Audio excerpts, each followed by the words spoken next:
Kedat in laptop.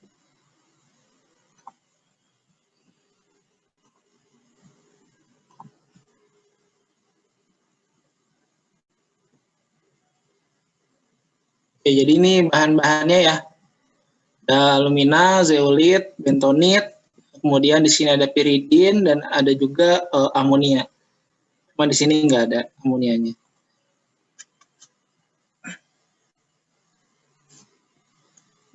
Yang pertama, kita timbang dulu crucible kosong. Di sini crucible yang digunakan sekitar 5 mili untuk volumenya.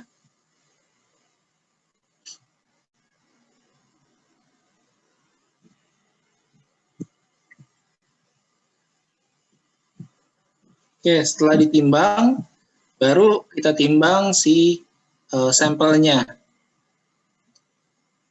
Zeolit, bentonit, dan si alumina. Jadi masing-masing krus dia satu sampel. Nah, di sini kan ada 6 krus ya. Jadi 3 itu isinya bentonit, alumina, zeolit untuk uji keasaman amonia. Nah, 3-nya lagi untuk uji keasaman piridin.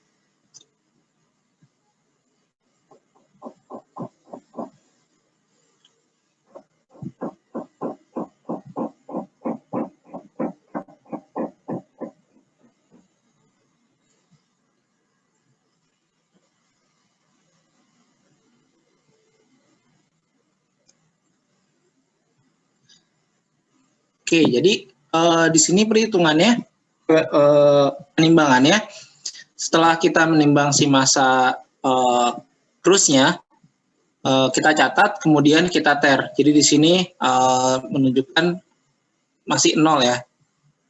Tuh, nah baru ditimbang beratnya berapa, misalkan 0,1 seperti itu. Nah ini berlaku juga untuk sampel yang lain.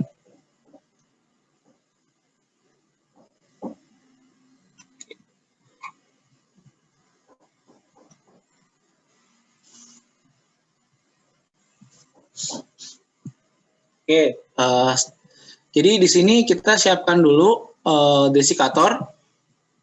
Ya, jadi siklus porselen ini yang sudah diisi sampel kita masukkan ke dalam desikator.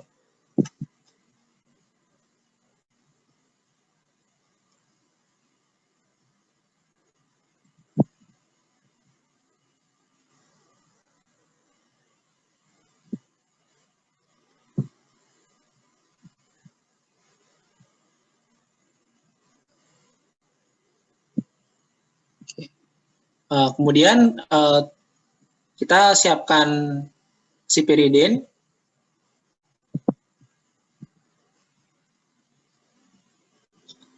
Kemudian piridin tersebut dimasukkan ke cawan penguap.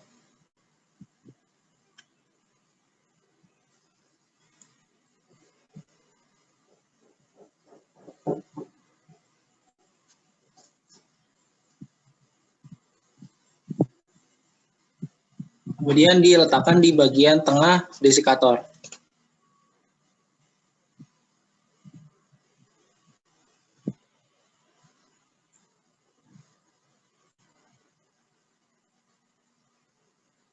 Kemudian setelah ini prosesnya di vakum.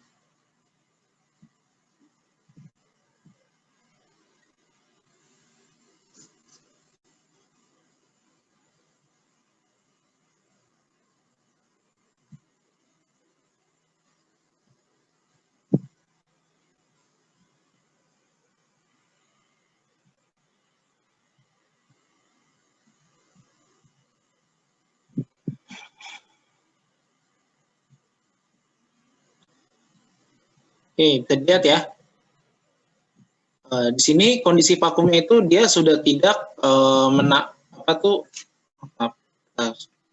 jadi ketika sudah mencapai batas maksimal, dia sudah tidak bisa lagi untuk memvakum. Jadi sudah selesai untuk proses vakumnya.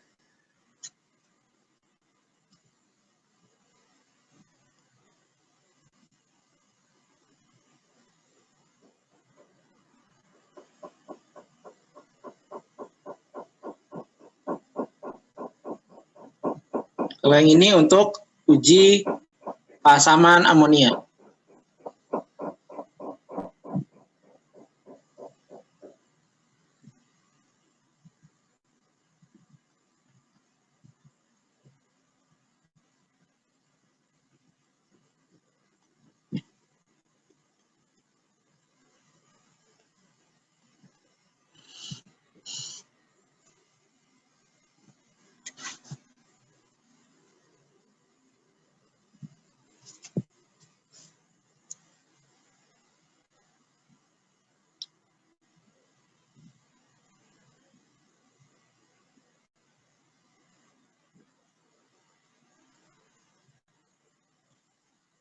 Sini ambil sekitar 40 mili.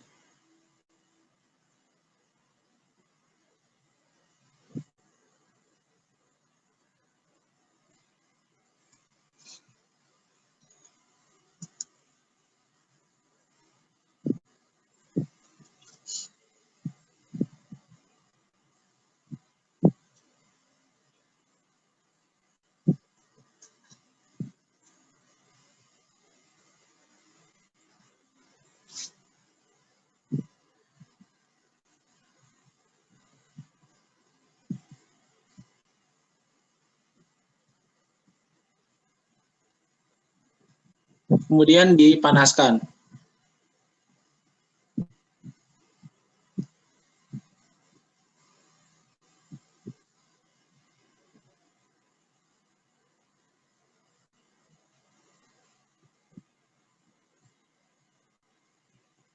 Jadi sambil menunggu panas, desikator yang ada di sini divakum dulu.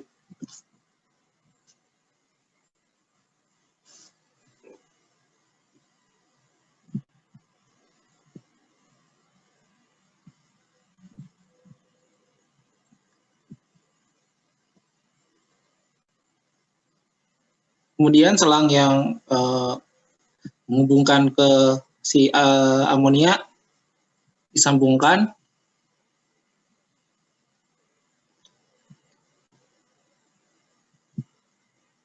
Setelah muncul gelembung, baru dibuka kerannya.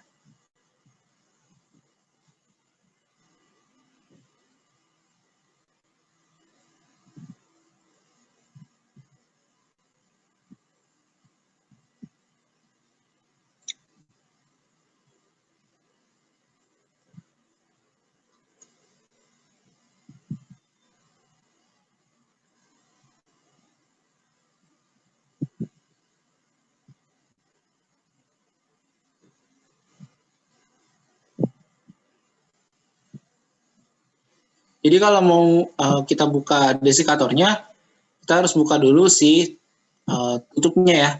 Karena pasti masih ada kondisi vakum di dalam, jadi harus dikondisikan hingga dia sama seperti tekanannya sama seperti di luar.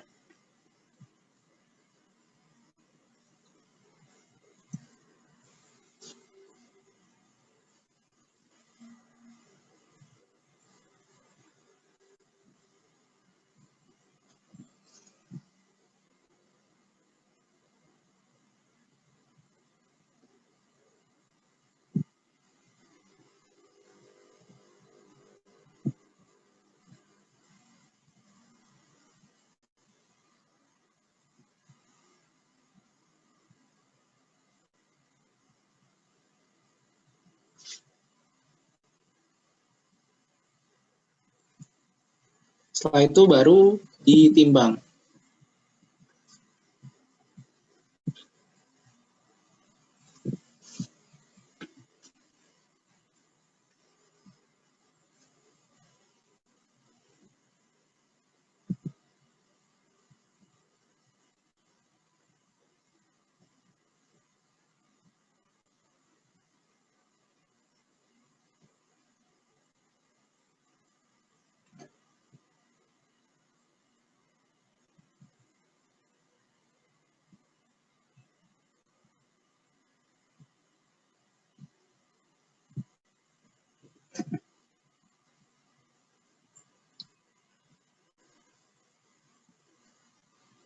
Baik,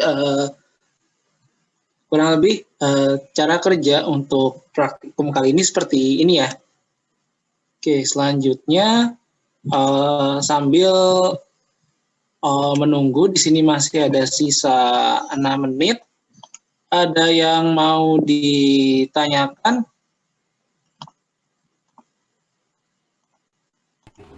Kak, saya ingin bertanya. Ya, namanya siapa? Raisya, Kak. Oke, sebentar. Ya, silahkan. Oke, Kak. Jadi kan dari kedua tadi kan piridin sama amonia itu kan beda ya cara ininya, pas di desikatornya gitu kan, Kak. Nah, itu apakah ada alasan tertentu kenapa beda gitu cara kerjanya selain dari beda ininya? Uji keasamannya gitu, Kak. Terima kasih. Oke, kalau seperti itu, pertama dari si kondisi larutan itu sendiri antara si piridin sama amonia gitu. Nah, kalau si piridin, kalau saya itu tekanannya dia pemanasannya itu lebih tinggi daripada si amonia. Selain itu, dari segi bau si piridin itu sama amonia itu hampir sama. Gitu. Jadi dan tingkat bahayanya menurut saya sih lebih bahaya piridin daripada si amonia. Gitu. Jadi kalau misalkan caranya seperti amonia, takutnya tingkat bahayanya lebih tinggi daripada si amonia itu sendiri.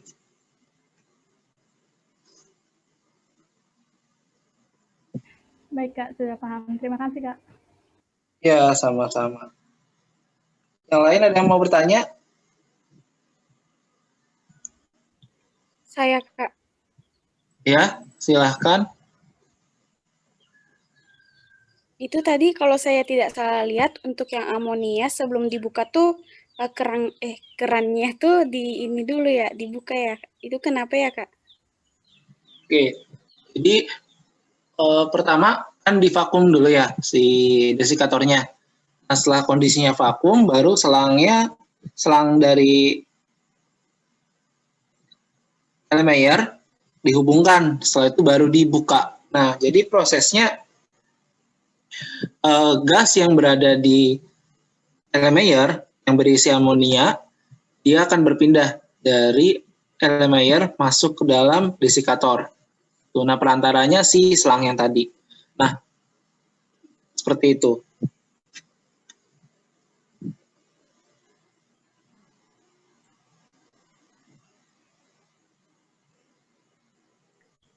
Iya, Kak, baik.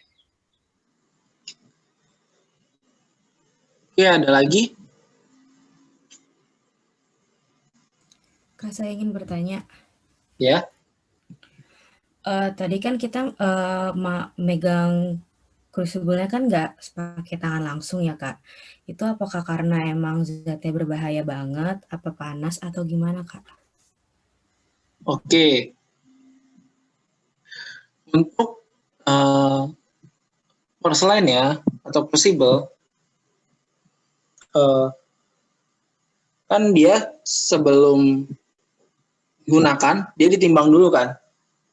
Nah, ketika misalkan kita pegang nih, menggunakan sarung tangan gitu, apakah massa dari si crucible tersebut bertambah atau berkurang gitu. Dan itu kan pasti ya bakal jadi pertanyaan sendiri gitu. Takutnya ketika dipegang menggunakan tangan, yang terjadi adalah adanya peningkatan massa si crucible itu sendiri. Makanya biasanya untuk crucible itu sendiri dia menggunakan krustang. Jadi alat bantunya ya, tadi si penjepitnya itu sendiri. Gitu. Jadi biasanya untuk seperti untuk crucible, kemudian botol timbang, dia tidak boleh langsung dipegang menggunakan tangan, meskipun sudah pakai crucible ya. Meskipun sudah pakai sarung tangan, itu tetap tidak boleh gitu. Jadi harus menggunakan cruise tank untuk memindahkan si crucible atau botol timbang yang akan digunakan. Baik, terima kasih, Kak. Oke, waktunya tinggal 1 menit, jadi nanti join lagi ya. Ini saya close dulu aja Zoom-nya, nanti setelah ini baru kalian join lagi, baru saya buka untuk slide PPT-nya. Oke, terima kasih.